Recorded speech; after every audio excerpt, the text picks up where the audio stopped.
এটা আমার প্রথম মানে বাংলাদেশে রিলিজ হচ্ছে প্রথম ফিল্ম যেটার আমি প্রডিউসার। সো ভালো লাগতেছে, খুবই ভালো লাগছে যে আছে না যে একটা মানুষের স্বপ্ন থাকে, একটা মানুষের স্বপ্ন থাকে।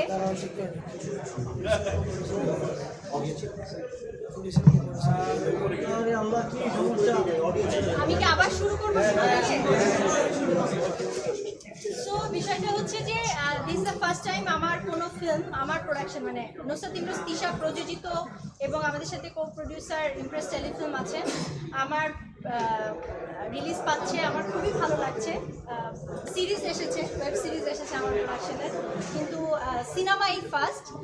ভালো লাগছে, খুবই ভালো লাগছে। এবং আছে না যে আমার অনেক দিনের স্বপ্ন ছিল যে আমি কিছু ভালো কাজের সাথে থাকবো প্রডিউসার হিসেবে। সো থাকতে পেরে ওই স্বপ্ন পূরণের দিকে মনে হচ্ছে।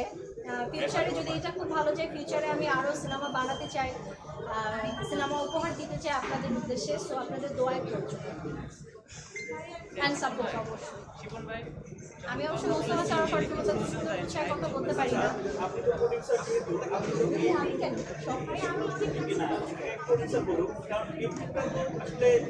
সরকারের ইয়ে যায় বলতে যায় এটা এগেইনস্টে যে কথাগুলো আমরা দেখতেছি, ডায়লগ দেখতেছি, ট্রেলার দেখতেছি, এগুলো আসলে অনেক রিস্কি ব্যাপার। আটকেও যেতে পারছে, আপনার প্রকৃতিটা আটকে যেতে পারছে। তো কিভাবে আসলে আপনার এই সংস্থা হলো যে আসলে এই ধরনের একটা ফিল্ম আপনারা বানাবেন? এক্ষেত্রে আমি মুস্তফা সরোয়ার ফারুকীকে বাহবা দিই, কারণ সে সাহসিকতার সাথে এটা বানাতে পেরেছে বলেই হয়তো বা সাহসিকতার সাথে আমি তার সাথে পাশে থাকতে পেরেছি। সো আর এটার সুন্দর প্রশ্ন, এই প্রশ্নের সুন্দর উত্তর আসলে সেই দিতে পারবে, আমি না দিই। কি প্রশ্নটা? এই সময় এই কাজ কিভাবে সাহস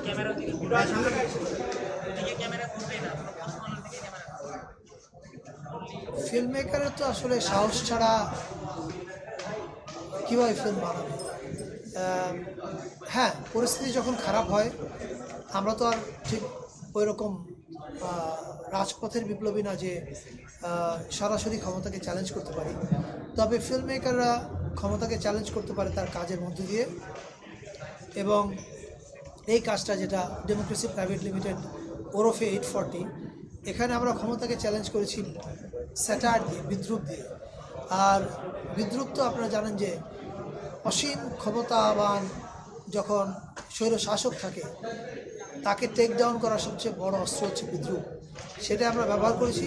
এখন এটা সত্য কথা যে শুটিং করার সময় প্রতিদিন রাতে ভাবতাম আজকে না বুঝে ফেলে আমি কি শ্যুট করছি, কেন করছি। এটা ফ্যাসিস্ট হাসিনা ক্ষমতায় থাকলে রিলিজ হতো কি না এই প্রশ্ন উত্তরে আমি নিশ্চিত রিলিজ হতো না, কারণ শনিবার বিকেল নিয়ে আমরা দেখেছি কি হয়েছে। কিন্তু সবচেয়ে বড় কথা হচ্ছে এখন ছবিটা দর্শকের কাছে যাচ্ছে। আমি চাই সবাই দেখুক এবং ভালো লাগলে অন্যদেরকে দেখতে পারবে।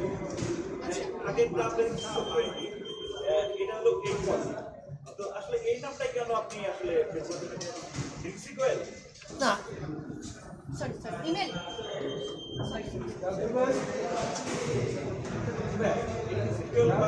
শেষ করো।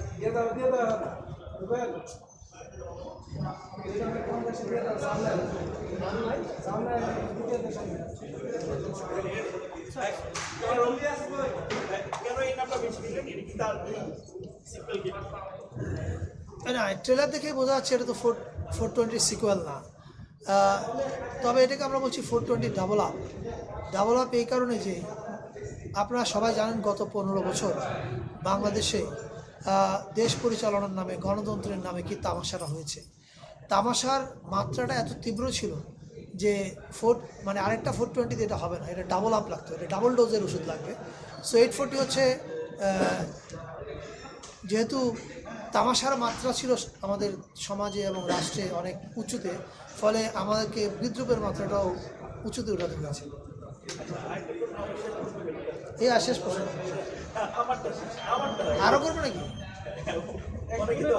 আচ্ছা, যেটা হলো এই আপনি যখন বললেন যে ডায়লগগুলো আমরা ট্রেলারে দেখলাম বা আপনি এক শুটিংয়ের এক্সপিরিয়েন্স বললেন ভিতরে যে 100 লক্ষ দিয়েই গেল, তো এটা কি কখনো মাথায় আসে নাই যে ছবিটা যদি আপনি বানান সেখানে যদি থাকতো এটা সেন্সরে কোনো কিছু পাস করবে কিনা? আপনার শনিবার বিকেলে মতো একটা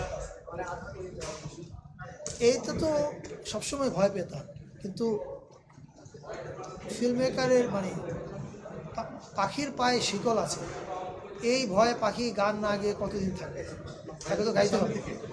ফলে আমি মনে করছি ক্যামেরার দিকে তাকাবেন। ফলে আমি আচ্ছা ও তাহলে তো ওখান থেকে প্রশ্ন করছি, আচ্ছা আরেকবার বলতে হবে। আচ্ছা মাঝখানে ভাইয়া ফারুকি ভাই তো এখন মানে ডিরেক্টর, তো এই জন্য ওদিকে তাকিয়ে অ্যাক্টিং যখন করছে তখন ঠিক দেখে দিয়ে বলছিল।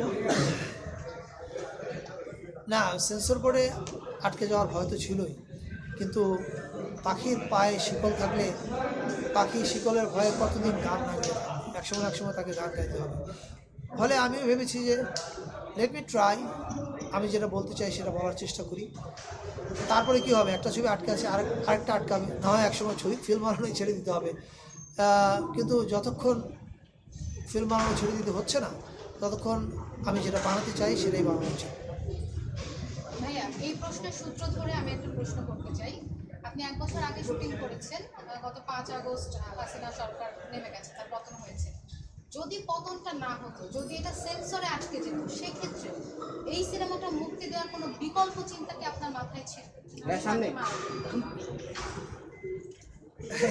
মানে 840 সেন্সরে আটকে গেলে বিকল্প মুক্তি দিতে পারতাম কিনা আমি জানি না। আমার ধারণা 840 সেন্সরে আটকানোর সাথে সাথে দেশ ছেড়ে চলে যেতে হতো আমাকে। আর আমার কাছে একটা প্রশ্ন আমাদের, সেটা আমাকে হচ্ছে যে কঠিন প্রশ্ন আপনাকে করা তো আমরা ওটিটিতে দেখেছি, তো এই ওটিটিতে কি আপনি দেখবো? 840তেও তো আমি আছি, ক্যামেরার সামনে আছি না পিছে আছি এটা ম্যাটার করে না, এর সাথে আছি এটা হচ্ছে ম্যাটার করে। সো 420 ক্যামেরার সামনে আমি কাজ করেছি, 840 ট্রিমেন্ডাস স্ক্রিপ্ট, আমি ক্যামেরার পিছনে থাকতে পেরেছি এবং এটাতেই আমি অনেক অনেক ভালো বোধ করছি, অনেক হ্যাপি।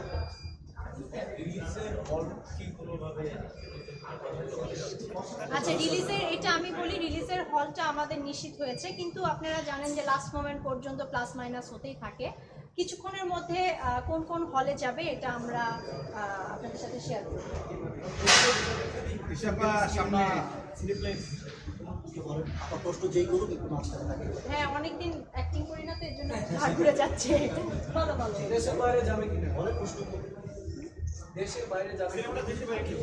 আমরা অলরেডি কথা বলছি, আমরা চেষ্টা করছি যত তাড়াতাড়ি সম্ভব দেশের বাইরেও এটা দেখানোর, এবং তাদের সাথে আমাদের কথা হচ্ছে। যেহেতু সামনে ক্রিসমাস আছে, একটু বিলম্ব হচ্ছে এই কারণে, but we are trying hour level best যেন অস্ট্রেলিয়া, নিউজিল্যান্ড, ইউকে, ইউএসএ সহ সব জায়গায় সবাই দেখতে পারে, ওই ব্যবস্থায় করার চেষ্টা করছি। এবার একটু বাইরে পলিটিক্যাল সেটারের জন্য বাংলাদেশ সবসময় দুর্বল থাকে, আসলে কেন কোন দর্শন এই কারণ বাংলাদেশে গণতন্ত্রের নামে, দেশ পরিচালনার নামে এত তামাশা হয়, রাজনীতির নামে এত তামাশা হয়, ফলে এটা তো স্যাটারের খুবই উর্বর ভূমি হওয়ার কথা। এবং আপনি যদি বাংলাদেশের চায়ের দোকানগুলিতে আড্ডায় যান, আপনি দেখবেন যে ক্ষমতাবানকে, মানে যারাই ক্ষমতাবান থাকে তাদেরকে কীরকম ওই চায়ের আড্ডাতে কীরকম স্যাটায়ার করা হয়। ফলে আমাদের সরকারগুলো, এই বিগত সরকারের মতো, এরা যত বেশি খারাপ কাজ করে মানুষ এদেরকে তত বেশি তীব্র স্যাটায়ারের বানে মাটিতে নামিয়ে ফেলে চায়ের দোকানে বসে। এই কারণে আমি বলেছি যে স্যাটায়ারের জন্য, পলিটিক্যাল স্যাটায়ারের জন্য বাংলাদেশ উর্বর ভূমি। 2007 এখন হচ্ছে 15 বছর পর হচ্ছে এই ফল, রাইট। মানে এটাকে আসলে ওই সময় তো আপনি নিশ্চয়ই ভাবেন না, এরপরে কি টিপল হবে, মানে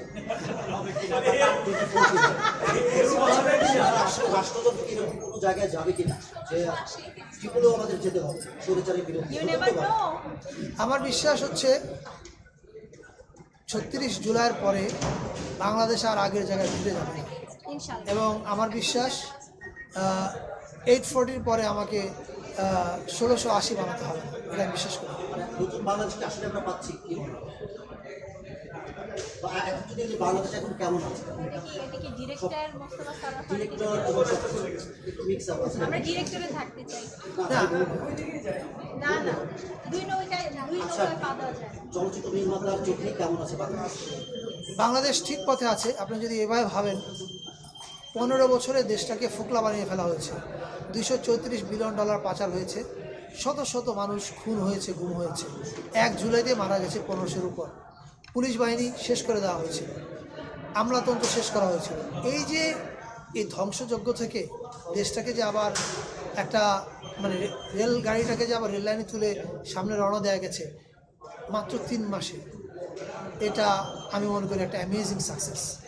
হ্যাঁ, আমরা সব অর্জন করতে পারিনি, কিন্তু আমি নিশ্চিত আমরা ঠিক পথে হাঁটছি। আমরা বলতে শুধু আমি আমাদের সরকারের কথা বলছি না, বাংলাদেশের মানুষ ঠিক পথে হাঁটছে। বাংলাদেশের সঠিক রাজনৈতিক আকাঙ্ক্ষা তৈরি হয়েছে এবং এই আকাঙ্ক্ষাকে উপেক্ষা করার মতো ভুল কোনো রাজনৈতিক শক্তি করবে বলে আমি বিশ্বাস করি না। সেন্সর সার্টিফিকেট থেকে সার্টিফিকেশন বোর্ড হয়ে গেল, সময় মতো আসলে মানে বৈঠকমূলকে পূরণ হচ্ছে আপনাদের চলচ্চিত্র দিয়ে মাধ্যমে সেটা বিশ্বাস করে এবং আমরা শনিবার বিকেলে কোনো আপডেট পাবো না। এখন তো মুক্ত বাংলাদেশ, তাহলে কেন আটকে আছে? না, প্রথমে বলি আমাদের সিনেমায় একটা ব্যাপক রিফর্ম দরকার। এটার জন্যে সরকার ইতিমধ্যে একটা পরামর্শ কমিটি করেছে। আমি নিশ্চিত সেই কমিটি সেন্সর সহ সকল বিষয় কী কী রিফর্ম লাগবে সে পরামর্শ দেবে। তার আগ পর্যন্ত অবশ্যই অনেক জটিলতা আছে। নাকি এখানে উপদেষ্টার কাছে দিয়ে একটা প্রশ্ন রাখবো? না না, উপদেশটা আজকে আজকে ডিরেক্টর মোস্তফা সারা ফারুকী এবং প্রোডিউসার নুসরাত ইমরোজ তিশা সামনে বসে আছে। তো এই রিলেটেড প্রশ্ন, সিনেমা রিলেটেড প্রশ্নই আমাদের জন্য নেক্সট কি কাজ করবো?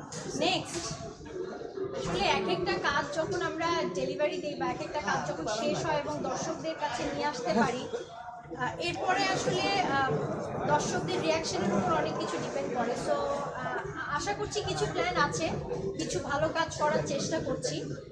যদি সফল হতে পারি এই কাজে, ইনশাআল্লাহ ফিউচারেও আরও ভালো ভালো কিছু কাজ আমরা অবশ্যই করতে পারবো। আবার হচ্ছে 48-42 যদি মানে প্রত্যাশা কমন কিছু কথা থাকে। কমন কিছু কথা হচ্ছে 840 নিয়ে আমাদের স্বপ্ন অনেক বেশি। আমাদের ফিউচারে আরও অনেক প্ল্যান আছে। এটা যত ম্যাস পিপলের কাছে আমরা পৌঁছে দিতে পারি সেই প্ল্যানই করছি। সেটা দেশ হোক, বিদেশ হোক, গ্রাম হোক, গঞ্জ হোক, যেখানেই হোক আমরা চেষ্টা করছি 840 সব মানুষের কাছে পৌঁছে দেওয়ার জন্য। এবং এই পৌঁছে দেওয়ার উদ্যোগে আসলে আমরা অনেক অনেক নতুন নতুন স্টেপসও প্ল্যান করছি। সো আমাদের সাথে থাকবেন, আমাদেরকে অ্যাপ্রিসিয়েট করবেন, তাহলে আমরা আরও অনেক ভালো ভালো সিনেমাও বানাতে পারবো এবং নতুনভাবে নতুন মোড়কে আপনাদের সামনে পৌঁছেও দিতে পারবো, আপনাদের কাছে পৌঁছে দিতে পারবো। ডিরেক্টর অনেকে হয়তো বুঝবে না, কিন্তু যারা বুঝবে না তারা আসলে কি মেসেজ বা কি পাবে সিনেমা? কি বুঝবে না, সব বোঝা আছে, ছবি দেখে বুঝতে হবে। আমি তো বুঝি না, কি না, কি বুঝবো দেখবে এটা কি? ছবি দেখে যা ছবি বোঝা দেখে যায় যা সেটাই বোঝা বুঝবে। যায় তাই বুঝবে। স্বাধীন ছবির মতো অফকোর্স ডান, আই থিঙ্ক অনেক বলছি। আপনি আবার আপনি স্ক্রিনে কবে পাচ্ছেন? এই প্রশ্ন আমার, আপনাকে স্ক্রিনে কবে পাচ্ছি, that is my question too. খুবই শীঘ্রই। ইয়েস, এবং আমি যখন স্ক্রিনে আসবো অবশ্যই, আমি আগেও বলেছি যে আমি জানান দিয়ে সবাইকে কাজ করি। সো আমি যখন স্ক্রিনে আসবো আবার ভাই আপনাদের সাথে আমার দেখা হবে, কথা হবে, আলোচনা হবে, এভাবেই আসবো ইনশাল্লাহ। এবং প্ল্যানিং চলছে, চলে আসবে। দর্শক দিদি বলে